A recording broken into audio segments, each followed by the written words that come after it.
10장 친구 여러분, 우리의 역사를 떠올려 경계를 삼기 바랍니다. 우리 조상들은 모두 하나님의 섭리로 구름의 인도를 받았고 기적적으로 바다를 건넜습니다. 모세가 그들을 종의 상태에서 구원으로, 죽음에서 생명으로 이끌 때 그들은 우리가 세례를 받듯이 물속을 지났습니다. 그들은 모두 같은 음식을 먹고 같은 음료를 마셨습니다. 그것은 하나님께서 날마다 공급해 주신 식사였습니다. 그들은 바위 틈에서 솟아나는 물을 마셨습니다. 하나님께서 그들을 위해 마련하신 바위에서 솟아난 물은 그들이 있는 곳이면 어디에서나 그들과 함께 머물렀습니다. 그 바위는 다름 아닌 그리스도였습니다. 그러나 하나님의 기적과 은혜를 경험한 것이 그들에게는 큰 의미가 없었던 것 같습니다. 광야에서 어려운 시기를 보내는 동안 그들 대다수가 유혹에 무너지고 말았으니까요. 결국 하나님께서도 그들을 기뻐하지 않으셨습니다. 똑같은 일이 우리에게도 일어날 수 있습니다. 그러니 우리는 그들처럼 자기 마음대로 하려고 하다가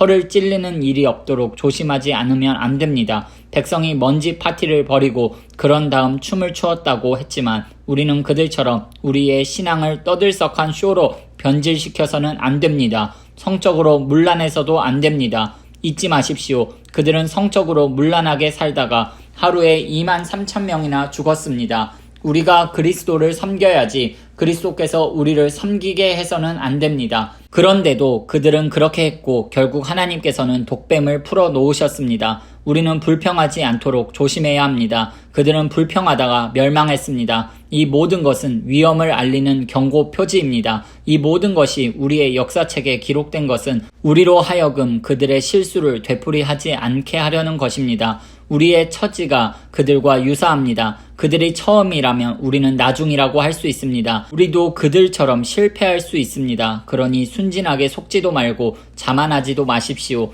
여러분도 예외가 아닙니다. 여러분도 다른 누구처럼 쉽게 넘어질 수 있습니다. 자신에 대한 신뢰는 버리십시오. 그런 것은 전혀 도움이 되지 않습니다. 오히려 하나님께 대한 신뢰를 기르십시오. 여러분의 앞길에 닥치는 시험과 유혹은 다른 사람들이 직면해야 했던 시험과 다르지 않습니다.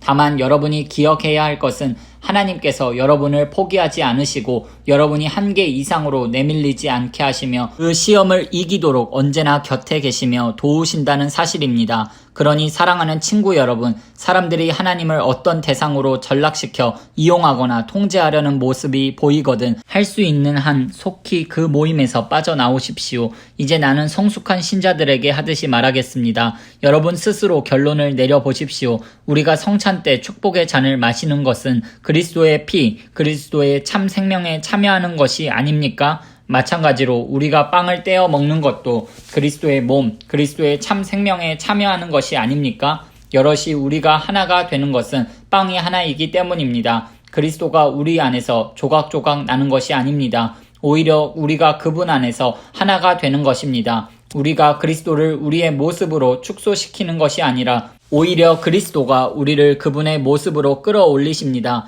옛 이스라엘에서도 그런 일이 일어났습니다. 하나님의 제단에 바친 제물을 먹는 사람은 하나님의 활동에 참여한 사람이 되었던 것입니다.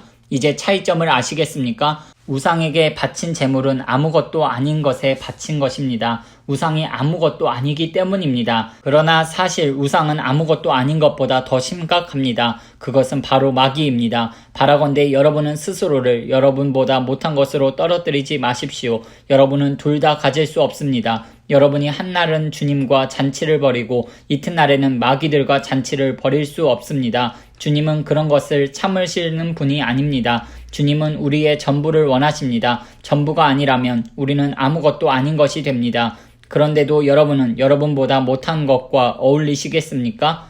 여러분은 한 면만 보고 이렇게 말할지도 모르겠습니다. 뭐든지 괜찮아. 하나님은 한없이 관대하시고 은혜로우시잖아. 그러니 우리가 무슨 일을 할 때마다 그것이 그분의 기준을 통과할지 일일이 따져보거나 조사하지 않아도 돼 라고 말입니다. 그러나 무사히 잘 빠져나가는 것이 핵심이 아닙니다. 우리가 제대로 살아야 하겠지만 무엇보다 우리가 노력을 기울여야 할 것은 다른 사람들이 제대로 살도록 돕는 일입니다.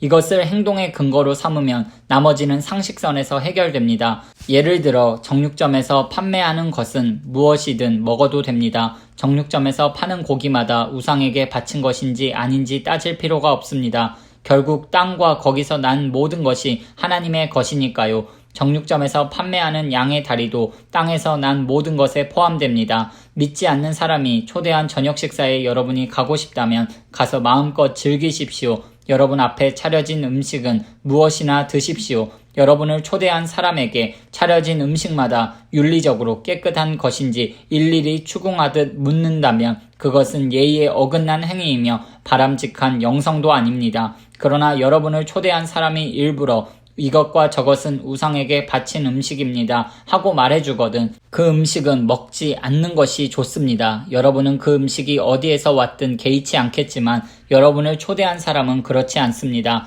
여러분은 그 사람에게 여러분이 예배하는 분에 관해 혼란스러운 메시지를 주어서는 안 되기 때문입니다. 이처럼 특별한 경우가 아니라면 나는 속 좁은 사람들이 하는 말에 마음 졸이며 신경 쓰지 않겠습니다. 나는 마음 편히 처신하겠습니다. 마음이 넓으신 주님께서 어떻게 말씀하셨는지 알기 때문입니다. 내 앞에 차려진 음식을 먹으면서 식탁에 놓인 것을 두고 하나님께 감사드린다면 그런 내가 어떻게 남이 하는 말을 두고 마음을 졸이겠습니까? 내가 그 음식에 대해 하나님께 감사드렸고 하나님께서도 그 음식을 축복해 주셨는데 말입니다. 그러니 남들이 여러분을 두고 뭐라고 말하든지 신경 쓰지 말고 마음껏 드십시오. 결국 여러분이 음식을 먹는 것은 하나님의 영광을 위한 것이지 사람들을 기쁘게 하기 위해 먹는 것이 아니기 때문입니다. 무슨 일을 하든지 그렇게 하십시오. 마음을 다하여 자유롭게 하나님의 영광을 위해 하십시오. 그러나 여러분의 자유를 지각 없이 행사하지는 마십시오. 여러분만큼 자유롭지 못한 사람들의 감정을 상하게 하지 마십시오. 나는 이 모든 문제에서 모든 사람의 기분을 헤아리려고 최선을 다하고 있습니다. 여러분도 그렇게 하기를 바랍니다.